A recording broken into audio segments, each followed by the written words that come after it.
평화라는 주제가 굉장히 핫한 주제죠. 이게 진정한 한반도에 평화의 봄이 오는가 우리 모두 기대했는데 어떻습니까? 정말 화창하고 따뜻한 봄날이 오긴커녕 오늘도 우리가 느끼고 있는 것처럼 미세먼지가 초미세먼지가 희부하게 뒤덮인 그런 봄을 맞이하고 있습니다. 그런 점에서 보면 한 1년도 채 안 돼서 소위 판문점 프로세스라고 이름할 수 있는 조미 간에 또 남북 간에 여러 차례 정상회담을 통해서 진행되고 있는 것들이 결실을 맺기는 아직 조금 이르구나 하는 생각을 하게 됩니다. 인간의 노력과 외교적이고 정치적인 그런 수완에 달려 있는 것이 아니라 바로 이 평화의 문제야말로 하나님께서 개입하셔야 하는 일이라는 사실을 우리 그리스도인들은 더욱더 절감하게 됩니다. 기도 많이 해야 할 때죠. 특별히 민족 한신대학교의 신대원 학생들이 정말 평화를 위해서 기도하면서 한 학기를 보내야 할 것이라고 생각을 합니다. 그런데 안타까운 것은 우리 한국 교회의 많은 그리스도인들이 아직도 냉전적 사고, 소위 반공, 친미, 그렇죠? 우리는 수구, 보수라고 이야기를 합니다만 그런 정치적인 입장들을 버리지 못하고 있는 것을 알 수 있어요. 그래서 평화에 대한 것에 대해서도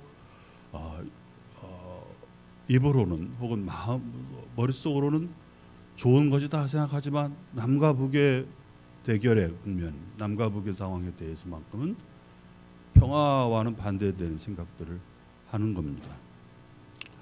북한이 붕괴되길 바라고 그리고 우리도 핵무기를 가져야 되지 않느냐 하는 정신 나간 소리들을 아직도 하고 있죠. 안타까우면서도 도대체 우리 그리스도인들이 어떻게 무엇의 평화에 대한 생각을 평화에 대한 우리의 가치를 구현할 수 있을 것인가 하는 것을 한번 고민해 볼 필요가 있습니다. 저는 그것을 성서 속에서 특별히 마태복음 산상설교에 나타나고 있는 반대명제죠. 그 반대명제에서의 여섯 번째 계명. 다섯 번째가 무엇이죠? 다섯 번째. 에고 델레고 휴민 이렇게 말하고 있어요. 그러나 나는 너에게 말한다 하면서 다섯 번째가 모든 폭력의 사용을 포기하라, 버려라 라고 하는 것입니다. 폭력의 포기입니다. 그 다음에 여섯 번째는 내 원수를 사랑하라 하는 원수 사랑에 관한 계명이죠. 다섯 번째, 여섯 번째 이 계명이 항상 이 신학적으로도 큰 논란, 논쟁 가운데 있는 계명입니다. 첫 번째, 예수의 윤리라고 표현할 수 있는 산상설교에 나타나고 있는 이 반대명제의 계명들을 통해서 평화 건설이 어떻게 가능할 것인가 하는 것을 살펴보도록 하겠습니다. 우리가 흔히 전쟁과 평화라고 하는 주제를 가지고 이야기할 때 전쟁과 평화는 항상 기량적 개념이죠. 서로 부딪히는 반대되는 개념입니다. 평화는 그래서 아주 간단하게 정의하면 전쟁이 없는 상태다. 그렇게 정의하죠. 전쟁이 없는 상태다. 그리고 이 평화가 깨어지는 것은 전시 상태. 다시 말하면 전쟁이라고 하는 이 평화와 전쟁은 대립적 관계 속에서 항상 설정이 되고 있습니다. 이렇게 평화를 협소하게 정의하면 평화는 소극적 의미에서 단순히 전쟁이 없는 상태라고 정의할 수 있습니다. 그러나 오늘날 그렇게 평화를 정의하지 않죠. 보다 적극적으로 평화를 정의한다면 평화는 전쟁의 부재가 아니라 모든 종류의 폭력이 극복되어지는 모든 종류의 폭력의 극복이 실현된 상태, 그것이 평화라고 말할 수가 있는 거예요. 단지 총성이 울리지 않는다고 평화가 지금 이루어진 것이 아니다는 것은 우리 모두 알 수 있는 사실입니다.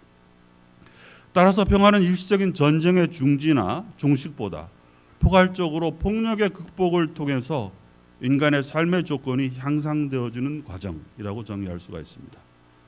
그렇다면 이 인간다운 삶을 가능하게 하는 삶의 조건이 무엇인가 하는 것이 또 문제이죠. 평화가 개인이나 지역 공동체를 넘어서서 전 지구적 차원에서 구현되어야 할 상태라면 과연 그것은 무엇을 의미하는가? 그것도 평화를 이야기할 때 우리가 한번 성찰해 봐야 할 내용입니다. 그것은 단순히 전쟁의 부재만을 가리키는 것이 아니라 인간의 삶을 위협하는 일체의 사회악, 또 경제적 부정의와 더 나아가 종으로서 인류의 생존을 위협하는 생태악을 일으키는 이 사회악, 경제적인 부정의 문제, 생태악을 일으키는 모든 구조적 폭력의 포기와 같은 그런 것이라고 하는 것입니다. 힘센 사람과 약한 사람, 가진 자와 가난한 자, 남성과 여성, 개발국가와 저개발국가, 인간과 자연 사이에 행해지는 이 끊임없는 폭력의 사용이 평화를 위협해온 그런 것이라고 볼 수 있습니다. 따라서 삶의 총체적 관계 속에서 이루어져야 하는 이 평화, 이것이 무엇인가 하는 것을 우리가 생각해 봐야 하겠죠. 그것을 우리가 적극적 의미에서 평화를 우리가 생각해 봐야 할 것입니다. 다시 말하면 폭력의 포기야말로 진정한 평화 건설의 전제 조건이다라고 말할 수 있습니다. 모든 사람들이 폭력에 대한 충동, 폭력에 대한 어떤 그 본능이 있습니다. 그렇죠. 누가 나를 탁 치면 에이씨라고 한번 하지 헤헤 웃는 사람은 없잖아요. 그렇죠. 모든 사람 또 폭력으로 다른 사람들을 좀 이렇게 제압하고 싶은 욕망도 있어요. 그 인간이 그 권력으로서 특히 수컷들이 가지는 본능 가운데 하나고 폭력을 어떻게 좀 해보려고 말이죠.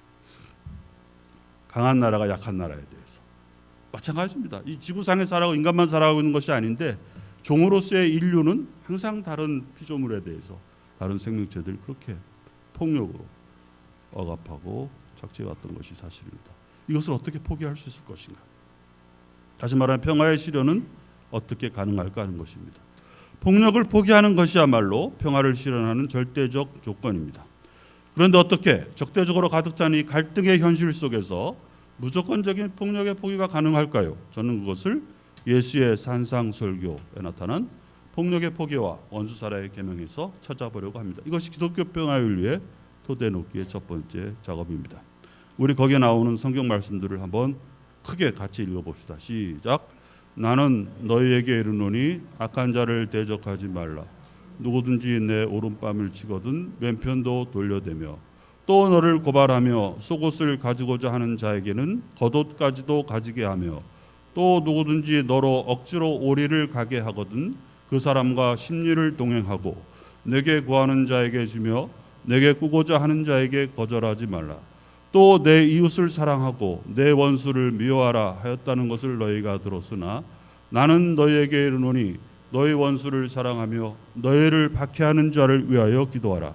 이같이 한즉 하늘에 계신 너희 아버지의 아들이 되리니 이는 하나님이 그 해를 악인과 선인에게 비추시며 비를 의로운 자와 불의한 자에게 내려주심이리라.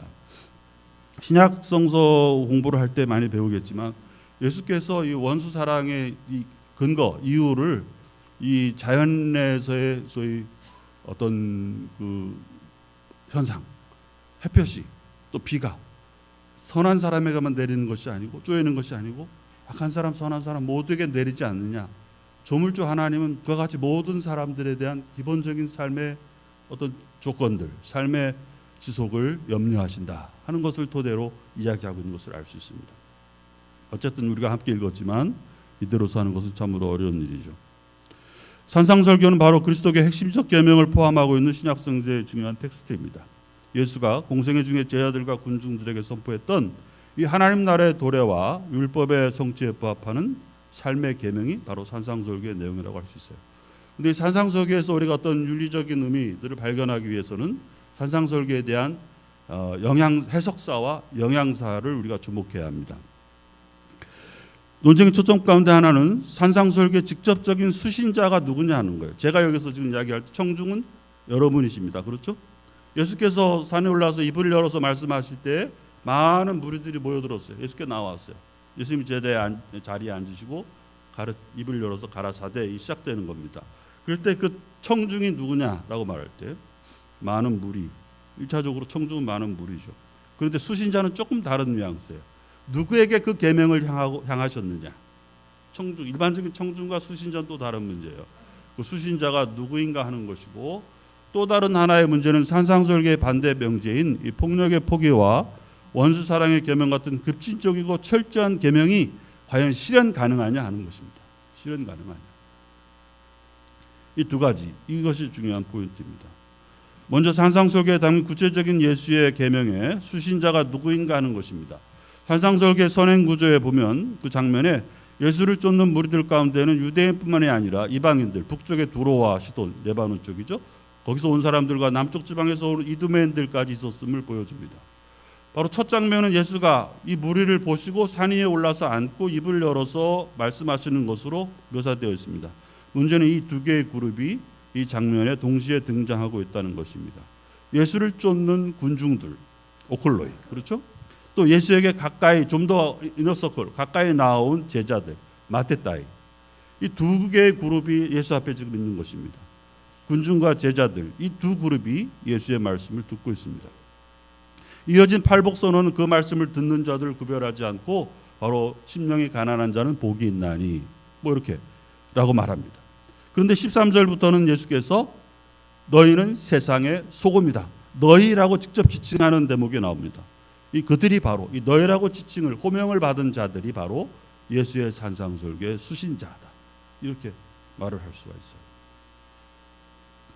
그들은 제자들인가 아니면 군중들인가, 클럽도 아닌데 뭐 이런 걸 이렇게 잘 좀 해봐요. 꺼버려도 되고, 그거 이거 켜볼까요? 이렇게 좋습니다. 이게 좋습니다. 예수가 직접 너희라고 지칭한 자들, 이들이 산상설계 수신자들이, 그들이 제자들인가 군중인가, 아니면 산상설교는 구별하지 않고 모두를 향한 말씀일까? 이것이 하나의 질문이죠. 여기에 대해서 가톨릭교의 전통적인 스콜라 신학자들은 애초부터 두 계급의 윤리를 표방했기 때문에 산상설계 도덕적 가르침도 라우크레스, 그다음에 하이크레스, 일반 신자와 성직자 계급에게 따로 주어진 그런 적용되는 것이라고 보았습니다. 그러니까 성직자 계급만 지킬 수 있는 것이라고 일종의 엘리트 윤리를 만들어낸 것이죠. 가톨릭은. 또 반면에 어거스틴은 산상설계의 계명은 단순히 도덕률이 아니라 그리스도인들이 추구해야 할 하나의 완전성의 계명, 실현 불가능하지만 어쨌든 추구해야 한다. 그래서 impossible possibility, 불가능의 가능성의 차원으로 보았습니다. 반면 종교개혁기의 루터는 제세례파와 달리 계명의 실천을 개별 그리스도인들에게 주어진 과제로 해석하였습니다. 19세기 신학자 알버트 슈바이처와 요하네스 바이스는 예수의 윤리를 인테림스 에틱, 잠정 윤리로 보고 종말의 때에 반드만 실현되어진 하나의 특수한 윤리로서, 비상 윤리로서 그렇게 보았습니다. 에른스트 트렐치는 교회와 소종파의 구분을 전제로 해서 이것은 일반 교인들은 못한다, 이 소위 제세례파 같은 소종파에서만 실현할 수 있는 특수한 윤리라고 보았습니다. 이게 전부 산상설계를 어떻게 우리가 실현할 것인가에 대한 고민들이 지금 이 해석서에서 나타나는 거예요. 유명한 독일의 현실 정치가였던 프리드리히 나우만은 성서의 계명 윤리를 현실 정치에서 지키는 것은 결코 가능하지 않다, 산상설교의 정치는 가능하지 않다는 것이 그 사람의 명제입니다. 어떻게 원수를 사랑하고 국가를 다른 적으로부터 지킬 수가 있겠느냐, 말도 안 되는 소리다. 또 자유주의 신학은 산상설교와 같은 성서의 급진적인 윤리를 내면화하는 경향이 있었습니다. 그것을 단순히 개인적인 성향 윤리적 차원으로 순치시켰다고 볼 수 있고, 또한 반면에 러시아의 유명한 톨스토이, 평화주의자였죠. 레오 톨스토이는 산상설교의 폭력의 포기에 관한 계명은 철저하게 율법적으로 해석하고 그대로 절대적으로 반드시 지켜야 할 예수의 철저한 명령으로 삼아야 한다고 주장하였습니다. 반면에 제가 좋아하는 디트리히 보네퍼는 산상설계의 계명을 그리스도를 뒤따르는 모든 시대의 그리스도인들의 일상 속에서 적용되어야 할 생활윤리의 차원으로 강조하였습니다. 나를 따르라 보면 많이 나와 있습니다. 이상에서 살펴본 산상설계 실천을 두고 그 실현 가능성을 해석한 입장들을 정리해보면 산상설계 수신자가 예수의 제자들이냐 또는 군중들이냐 하는 것이 먼저입니다. 이것이 선행되는 문제이고, 그에 따라서 계명이 실현 가능하냐 실현 불가능한지에 대한 입장으로 나누어진다고 볼 수 있습니다. 산상설계의 가르침이 실천하기 어려운 것이기에 해석자들은 대개 계명의 철저한 요구를 내면화하고 내적으로 완화하는 시도를 하여 왔죠. 그러나 저는 이 계명을 모든 시대의 그리스도인의 생활률과 실천적 경륜로 받아들이는 것이 마땅하다고 봅니다. 따라서 폭력 행사의 금지나 원수 사랑의 계명은 예수 운동의 내적 그룹에만 국한하는 특수한 윤리나 내적 완성의 도덕으로 볼 수 없고 그리스도인 모두에게 부여한 일상의 윤리, 에브리데이 라이프 윤리라고 말할 수가 있습니다. 마태 기자는 산상설계 본문의 마지막 장면에 청중의 반응을 묘사하는데 여기에 힌트가 있습니다. 예수가 누구를 향해서 어느 그룹을 향해서 계명을 주셨는가 하는 힌트가 나오는데 28절입니다. 예수께서 이 말씀을 마치시며 뭐라고 그랬죠? 우리가 그의 가르치심에 놀라니. 뭐 이는 그 가르치는 것이 나오는데 누가 놀랐다고 그랬죠? 무리가 놀라. 무리 속에는 큰 무리예요. 예수의 제자들뿐만 아니라 나왔던 군중들 다 포함된 사람들이 산상설교를 잘 듣고 있었다는 것입니다. 그리고 그 말씀에 놀랐다는 거예요. 이 청중의 반응을 보아서 예수가 특별히 그 앞에 나온 이너서클 제자들에게만 한 계명이 아니라는 것을 우리는 알 수 있기에 그것이 곧 2000년이라는 시공을 뛰어넘어서 바로 여기 앉은 우리에게 우리 이 시대를 살아가고 있는 모든 동시대의 사람들에게 똑같이 적용돼야 할 계명이다라고 받아들일 수가 있겠습니다. 이제 하나씩 내용을 살펴봅시다. 산상설교의 반대 명령 중 5번째, 6번째는 각각 폭력의 포기와 원수 사랑의 계명이라고 하였죠. 여기서 우리가 추출할 수 있는 것은 예수의 윤리의 특징입니다. 예수의 윤리는 잘 들어보세요. 지금 졸릴 시간이 됐는데 조금만 참으면 됩니다. 상호성의 도덕과는 거리가 먼다는 거. 상호성의 give and take. 내가 잘하면 나도 너에게 잘해.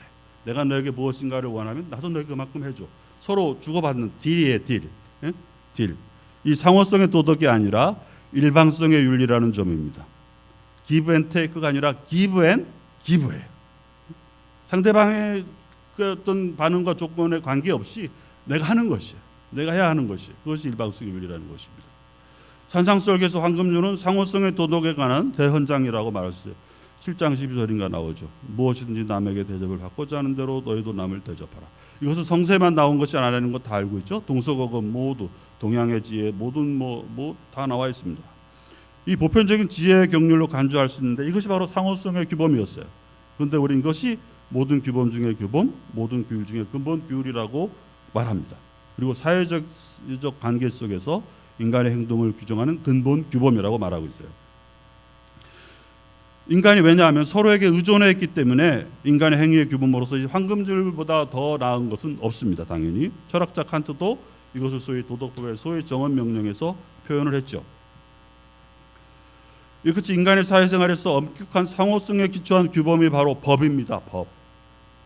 이 법은 바로 교환관계의 기초에서 인간의 행위를 구속합니다. 그러므로 법은 내가 줄 수 있는 것과 내가 받을 수 있는 것의 한계를 알죠. 그러나 사랑은 우리는 법을 좋아하지 않잖아요. 법대로 법 없이 살 사람들이잖아요. 그죠? 법이 있어서 못 살지. 다 법 좋아하지 않잖아요. 그렇죠? 근데 법대로 하자 하는 게 제일 무서운 거예요, 사실. 근데 우리는 법을 좋아하잖아요. 왜? 법은 이 일종의 교환 관계예요.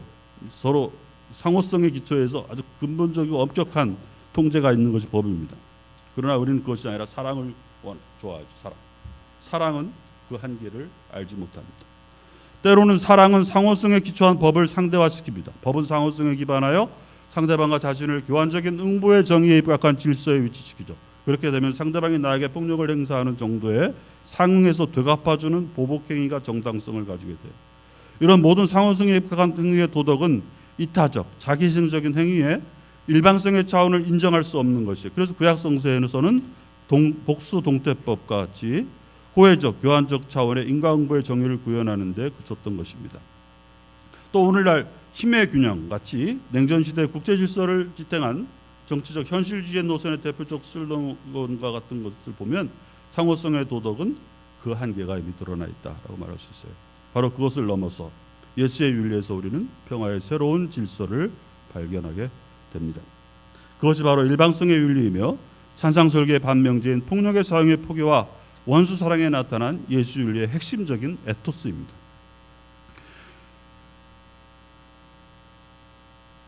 북한 핵을 포기하지 않으면 제재를 풀지 않겠다.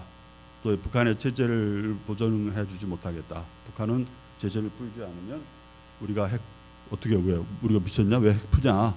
서로 다 맞는 주장들을 하고 있는 거예요. 그렇죠? 그래서 이번에 우리는 하노이에서 빅딜이 있을 것이라고 생각을 했는데 빅딜은커녕 노딜로 그냥 허무하게 끝나고 말았는데 아직 다 끝난 건 아닙니다. 아직 쇼는 계속되고 있습니다. 그러나 바로 이 상호성에 기초한 협상, 딜 이것이 가지는 한계는 그것입니다. 그렇죠? 자꾸 북한 보고 내놓으라라고 북한을 억압하면 북한이 움츠러들게 돼. 북한이 내놔야 할 이유가 없습니다. 한 여러분 좀 좋을 것 같은가? 한 어린 아이의 초등학생의 일기라고 소개가 된 것을 이야기할게요. 초등학생 일기입니다. 자, 오늘 3월 6일 날씨 냅다 흐림 뭐 이렇게 써놨겠죠. 오늘도 나는 고집을 피웠다. 엄마가 나에게 와서 야단치셨다. 고집을 꺾으라고 하신다. 나는 그러나 결코 고집을 꺾지 않을 것이다. 엄마가 나를 때렸다. 엄마는 깡패다. 고집을 꺾지 않는다고 어린아이를 와서 때리고 막 그렇게 하면 깡패밖에 안 되는 거예요. 깡패. 미국이 깡패 국가예요. 사실. 깡패가 이제 개가천선할 줄 알았는데 그 쉬운 일이 아니지. 상대가 있으니까. 그렇죠? 그렇더라도 이것이 그렇게 무력으로 혹은 어떤 제재라고 할 수단을 통해서 강제적인 방식으로 해서는 해결될 수 없는 것입니다. 이 산상수혁의 폭력의 포기와 원수사랑 이걸 가만히 보면요, 이대로 가면 될 것 같다는 생각이 드는데 그대로 안 가는 것이 유감입니다만은 어쨌든 우리는 그리스도인들이기 때문에 그것이 무엇인가는 최소한 알아야 하기 때문에 오늘 말씀을 드립니다. 예수의 산상수혁의 반대 명제의 도입부에서 청중들에게 바리새인의 의보다 더 나은 의를 예수는 요구했습니다. 내가 너에게 이르노니 너희의 의가 결국 바리새인과 서기관보다 낫지 않으면 너희가 결단코 하늘나라에 들어가지 못하리라. 이미 예수 자신이 율법이나 선지자의 가르침을 폐하러 온 것이 아니라 완성하러 왔다고 선언했기 때문에 바로 이 상호성에 기초한 자연적인 규범적 정의를 뛰어넘는 일방성의 에토스를 예수는 요청한 것입니다. 이것을 디트리히 보네포는 정말로 중요한 것은 더 나은 율법이 아니라 뭐라 그랬죠? 더 나은 의다. 디카이오스네 플레이온. 더 나은 의다라고 표현을 했습니다. 더 많은 율법이 아니에요. 더 나은 율법이 아니에요. 더 나은 이로 인해 제자들은 율법학자들을 능가하는 비범하고 특별한 자들이 됩니다. 그리스도인됨의 특징은 바로 자연적인 것, 그런 것이 아니라 특별한 것, 비범한 것, 당연하지 않은 것입니다. 폭력사항의 포기와 원수사랑은 바로 그리스도인의 비범성에 속하는 일방성의 윤리이고 이것은 바로 하늘에 계신 아버지의 온전함을 본받는 길입니다. 그리고 그것이 바로 그리스도인들이 가져야 할 평화의 에토스라고 말할 수 있습니다. 원수사랑은 원수에게 결코 굴복하는 것이 아닙니다. 힘이 약자이기 때문에 어쩔 수 없이 하는 굴복이 아니에요. 오히려 원수에 대한 적대감마저 극복함으로써 진정한 평화를 창조하는 것입니다.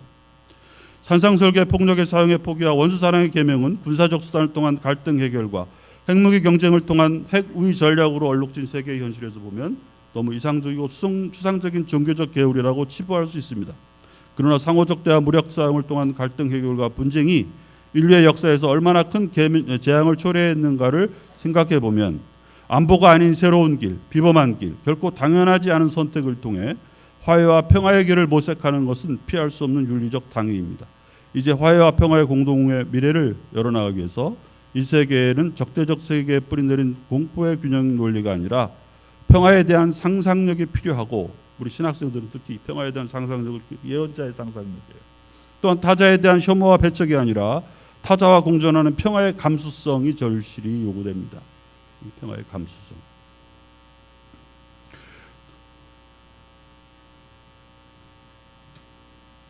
요새 버닝썬인가 무슨 클럽이 한신의 그런 버닝썬 꺼버려요 그냥. 다음 두 번째입니다. 종말론적 사회윤리. 예수의 말씀 가운데서 찾아보는 평화 실현의 중거와 목표입니다. 하나님 나라의 희망. 그것이 굉장히 우리에게 기독교 신앙에서 중요하죠. 하나님 나라의 희망. 이것이 그리스도교의 사회적 실천의 중요한 동인이죠. 하나님 나라는 구약과 신약에서 약속인 동시에 성취이고 미래적인 동시에 현재적인 것으로 나타납니다. 하나님 나라는 역사 너머에 있는 것일 뿐만 아니라 역사 안에 있는 종말론적 실제이고 그래서 성서적 종말론의 핵심은 하나님의 구원 행위로 인해 이루어질 새로운 궁극적 현실에 대한 희망입니다. 그 나라는 이미 왔다. 그 나라는 이미 또 가까이 도래했다라고 말하는 것이죠. 이것이 종말론이에요. 그런데 이 종말론과 관련해서 우리는 좀 넘어갑시다. 두 가지 질문을 합니다. 하나, 형식적 종말론으로 우리는 희망할 수 있는가이고, 둘째 물음은 내용적 종말론, 우리가 희망할 수 있다면 무엇을 희망할 수 있는가 하는 것이, 이 희망의 근거, 이것이 바로 하나님에 대한 신앙적 이해와 진술에 달려 있다는 것입니다. 하나님의 나라의 희망은 비판적 이성의 사유가 아니라 당신의 나라가 임하옵소서라는 기도 속에서 현실화됩니다. 이것은 탄원이에요. 당신의 나라가 임하옵소서.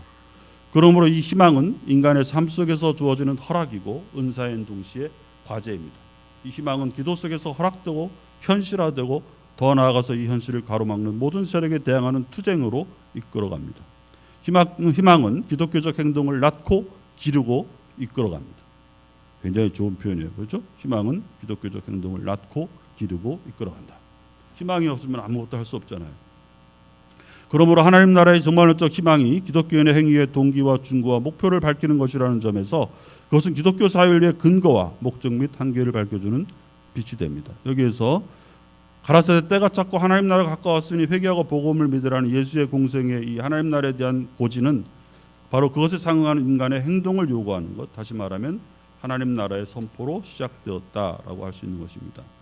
그래서 예수님이 처음 하신 건 아니죠. 이 계명은 이미 예언자들과 구약 시대에 또 묵시문학가들도 하나님 나라에 도래에 대해서 얘기하고 있어요. 그런데 그때 예수님께 특별한 것은 하나님 나라 가까이 왔다고만 선포한 것이 아니라 뭐라 그랬죠? 회개하고 복음을 믿으라 그랬죠. 회개를 요구했습니다. 또 복음을 믿을 신앙을 요구했어요. 회개하라가 행동이라면, 행동의 실천이라면 복음을 믿으라는 신앙입니다. 행동과 실천, 그것을 같이 요구했다는 것입니다. 하나님 나라를 넉넉히 기다리고 바라는 것은 하나의 환상적인 것에 불과한 것입니다.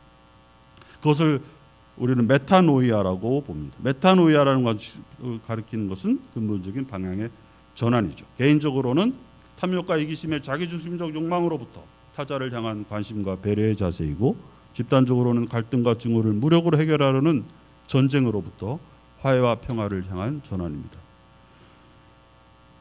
기독교 평화윤리는 그렇기 때문에 바로 이런 하나님 나라의 희망에 정초하는 것입니다. 쭉 넘어갑시다.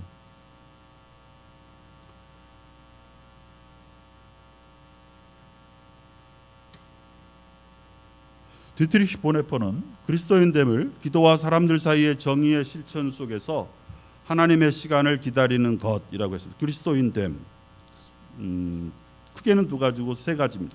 기도와 사람들 사이의 정의를 실천하는 것, 기도하는 것, 정의를 실천하는 것, 그리고 하나님의 시간을 기다리는 것. 그것이요. 기도만 해서도 안 돼요. 그리스도인됨의 충분 조건이 될 수 없어요. 필요 조건이지만. 또 정의만 실천해도 안 돼요. 기도와 정의의 실천을 하고, 그리고 그것으로 다 했다가 아니에요. 이제는 겸허하게 믿음으로 하나님의 시간을 기다리는 것, 그것이라고 말했습니다. 기다림은 기도와 행동의 통일 속에서 하나의 현실화가 되는 것이죠. 당신의 나라가 임하옵소서라고 하는 이 두 번째 간구 역시 그러한 것입니다. 그런데 그 하나님 나라는 지상에 어떠한 실현되어지는 어떤 것보다도 크기가 커요. 그래서 아직 아님이에요. 이미 already but not yet. 그렇죠? 아직 아님. 그것을 우리가 항상 기억해야 돼요. 그래야 이게 함정에 빠지지 않아요. 어떤 승리주의나 어떤 완전주의의 인간적인 교만에 빠지지가 않을 수 있는 것입니다. 우리가 아무리 제도를 바꾸고 아무리 민주주의가 확장되고 실현되어져도 하나님 나라의 크기보다는 항상 적다. 이거 종말론적 유보라 그러는 겁니다. 근사치에 불과하다. 그것을 항상 인식할 수가 있어야 해요.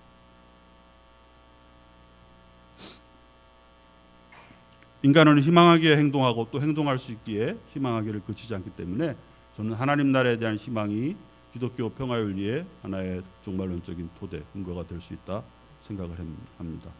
지금까지 산상수혁의 반명제인 폭력의 포기와 원수사랑의 계명을 해석함으로써 기독교 평화윤리의 성서적 토대를 세우고 하나님 나라의 도래에 대한 예수의 선포에서 희망과 행동의 결합과 기도와 실천의 통일을 지향하는 종말론적 윤리의 근거를 찾아보았습니다.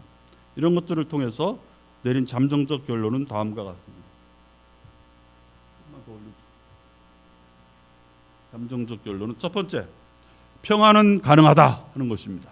평화는 가능하다. 우리 한번 따라해 볼까요? 평화는 가능하다. 에이, 조금만 더 크게 힘차게. 평화는 가능하다. 예, 아무리 조금 지금 정세가 그래도 우리는 평화는 가능하다는 믿음을 가져야 합니다. 전적으로 믿으셔야 합니다. 평화는 가능하다. 사람들이 평화는 불가능하다. 어떻게 가능해 하더라도 우리는 평화는 가능하다. 믿어야 합니다. 두 번째, 평화 건설은 폭력 사용의 포기와 원수에 대한 적대감의 극복과 화해를 통해서만 가능하다는 것입니다. 뭘 딜하고 협상하고 자기 것은 지키고 다른 상대방의 것을 양보하기를 바라는 태도에서는 가능하지 않다는 점을 우리는 깨달아야 합니다. 세 번째, 평화 건설은 하나님 나라의 희망을 통해서 동기화되고 현실화되며 완성된다는 것입니다. 하나님 나라의 희망이 그 에너지가 된다, 동력이 된다는 것. 그러니까 지상의 평화는 하나님 나라의 영원한 평화를 지향하며 상대화된다는 것입니다. 그 이제 마지막으로 우리 교회의 역할과 책임에 대해서 살펴보겠습니다. 예수의 윤리가 요구하는 폭력의 포기와 원수 사랑의 실천은 오늘 한반도의 현실에서 실현돼야 할 평화의 선행 조건입니다. 또 나아가 폭력의 구조적 차원을 드러내는 빈곤의 경제 체제 하에서 희생을 강요당하는 자들의 삶의 조건이 개선되고 삶의 권리가 존중되는 것 또한 평화 실현의 선행 조건입니다. 이 두 가지의 평화의 조건들을 놓고서 이제 교회의 선교적 책임에 대해서 생각해 보려고 합니다. 첫 번째, 적대감 극복, 폭력 사용의 포기와 원수 사랑이죠. 그 상대는 바로 북한입니다. 1953년 휴전협정은 65년이 지났죠. 그래도 남과 북은 아직도 냉전 질서의 끄트머리에서 여전히 이데올로기적인 갈등과 반목을 안고 군사적 대결을 지속하고 있습니다. 참 이게 정말 이게 통탄스러운 일이 아닐 수가 없어요. 65년 휴전선의 철책 남아있던 철책 다 이제 다 흙이 되어 부서져 버렸을 텐데도 아직도 견고한 분단의 장벽들은 세워져 있고 그것이 남남 갈등, 남한의 많은 사람들의 가슴 속에도 역시 고착화되어 있는 것이 참으로 통탄스러운 일입니다. 역사적으로 보면 남북의 우리 국민들은 분단을 스스로 선택한 것이 아니죠. 그럼에도 분단으로 인한 고통과 질곡으로 70년간 고생하고 있습니다. 분단체제 관리에 발목이 잡혀 있습니다. 분단 비용은 단순히 군사비뿐만 아니라 사회, 경제, 문화적으로도 엄청난 규모의 비용을 포함합니다. 가장 큰 분단의 해악은 적대감과 불신으로 인해 남북의 인민들이 서로를 원수로 여기는 증오의 정치입니다. 남과 북이 서로를 향했던 총뿌리를 거두고 전쟁 연습을 멈추고 서로 비방하기를 중단한다면 평화의 씨앗이 자연스레 싹을 틔우게 될 것이죠. 또 그렇게 되기를 우리가 바라고 그렇게 되어가는 과정 속에 있다라고 생각을 합니다. 당연히 북한도 1960년대 이후 지속했던 경제 국방 병진 노선을 접고서 경제 발전 총력 노선을 내세우며 핵 포기를 협상 테이블에 가지고 나왔죠. 이런 기회가 없습니다. 사실은 이것을 잘 마무리해서 남북 간의 평화의 결실이 맺어져야 할 터인데 그것이 또한 단순히 남북의 긴장을 풀고 또 갈등을 해소하는 문제가 아니라 더 나아가서 동북아시아 세계 평화를 위해서 기여할 수 있는 길이 될 터인데 그렇게 되어지는 과정이 험난하다는 것을 우리는 지금 경험적으로 잘 느끼고 있습니다. 우리 사람들이 평화를 원한다면 전쟁을 준비해라. 이 기독교인들도 이렇게 생각해요. 평화를 원한다면 전쟁을 준비해라. 이 로마 시대의 격언인데 핵전쟁의 시대에는 위험한 발상입니다. 오히려 평화를 원한다면 평화를 준비하는 길밖에 없죠. 특히 핵무력이 수반되는 전쟁에서는 승자도 패자도 없는 공멸이 있을 뿐입니다. 먼저 쏜 자가 다음에 타격을 당하는 것이 필연적인 것이죠. 또 안보는 결코 평화를 위한 수단이 될 수 없습니다. 평화가 가장 최선의 안보다고 하는 것이죠. 평화가 가장 최선의 안보다. 간디도 얘기했잖아요. 평화에 이르는 길은 없다. 평화가 길이다. 이런 얘기하면 이 세상 사람들은 야, 참 나이브하다 그렇게 말하겠죠. 그러나 우리는 그렇게 말해. 또 그 길밖에 답이 없을 것 같아요. 그렇게 말해야 합니다. 모두 무력을 포기하고 원수를 사랑하는 것. 원수 간 적대감을 극복하고 원수를 타자화하기보다 생명의 존엄성을 가진 존재로 인식하고 원수의 생명을 해칠 수 있는 모든 무력을 포기하고 끝내 원수를 사랑하는 것에서 평화는 실현된다 하는 것이 산상설교의 평화의 정치는 가능하다고 우리는 외쳐야 하겠습니다. 다음 평화의 두 번째 조건은 정의입니다. 정의가 실현되는 평화여야 한다는 것이죠. 우리에게 주어진 과제는 한반도의 비핵화를 이루어야 하는 평화의 과제가 있고, 두 번째는 한반도의 평화를 넘어서 세계의 평화를 위해서 우리가 무엇을 해야 할지를 우리가